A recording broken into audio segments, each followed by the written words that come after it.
નમસ્કાર. આજે આપણે કંઈક બહુ જ રસપ્રદ જોવાના છીએ. શું ક્યારે એવું વિચાર્યું છે કે પ્રાચીન હિબ્રુ પર્વો ફક્ત કોઈ ઐતિહાસિક ઉજવણીઓ જ નથી? સ્ત્રોત સામગ્રી તો એવું કહે છે કે આ પર્વો બ્રહ્માંડની ભવિષ્યની ઘટનાઓ માટેનો એક આખો નકશો છે. તો સવાલ એ છે કે શું ખરેખર આવું બની શકે? શું સદીઓ જૂની ધાર્મિક વિધિઓમાં આપણા ભવિષ્યનો આખો નકશો છુપાયેલો હોઈ શકે? ચાલો આજે આપણે આ જ રહસ્યને ઉકેલવાની કોશિશ કરીએ. જો મૂળ વાત એ છે કે આ પર્વો માત્ર ઉજવણીઓ નથી, એનાથી ઘણું વધારે છે. આ એક પ્રકારની સાંકેતિક સમયરેખા છે, જાણે કે ભૂતકાળ, વર્તમાન અને ભવિષ્યને સમજવા માટેની એક આખી બ્લૂપ્રિન્ટ. સારું, તો આપણે આને કેવી રીતે સમજીશું? સૌથી પહેલાં આપણે ભવિષ્યવાણીના નકશા વિશે વાત કરીશું. પછી પેન્ટેકોસ્ટ એટલે કે પ્રથમ ફસલ, એના પછી રણશિંગડાનો પર્વ અને છેલ્લે પ્રાયશ્ચિતના દિવસ એટલે કે અંતિમ શુદ્ધિકરણ પર નજર કરીશું. તો ચાલો શરૂઆત કરીએ આ નકશાના પહેલા ભાગથી, એ છે પેન્ટેકોસ્ટ. આ એટલા માટે મહત્વનું છે કારણ કે એ એક પેટર્ન સેટ કરે છે.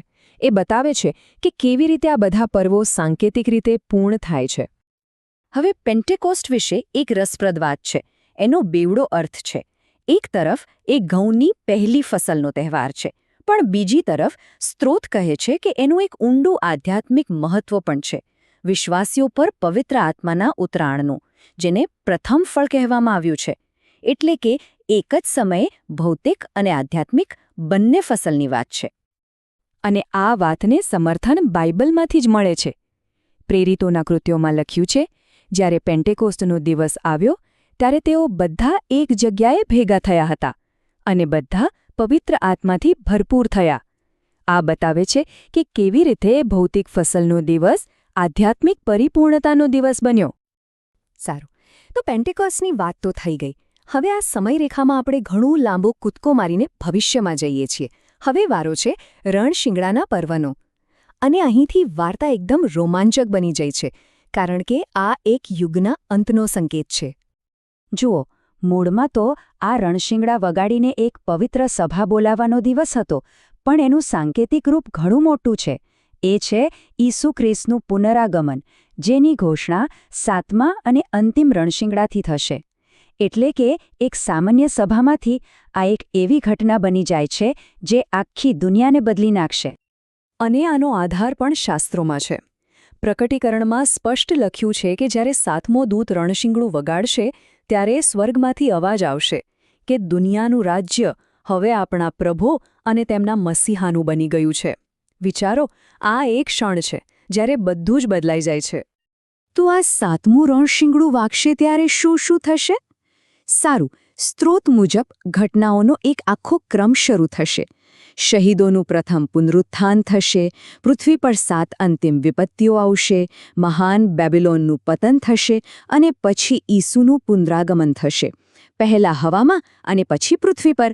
આ કોઈ એક ઘટના નથી, પણ એક આખી શૃંખલા છે. અને આ બધી ઘટનાઓ પછી આપણે આ વાર્તાના સૌથી મોટા ક્લાઇમેક્સ પર પહોંચીએ છીએ, પ્રાયશ્ચિતનો દિવસ. આ સૌથી ગંભીર અને મહત્વપૂર્ણ દિવસ છે. કેમ? કારણ કે આ દિવસ બ્રહ્માંડના અંતિમ શુદ્ધિકરણનું પ્રતીક છે.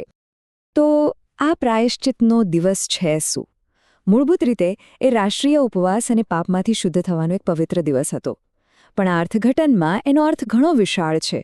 એ સમગ્ર સૃષ્ટિમાંથી પાપને હંમેશ માટે નાબૂદ કરવાનું પ્રતીક છે. આને સમજવા માટે એક બ્રહ્માંડના પડકાર વિશે વિચારવું પડશે.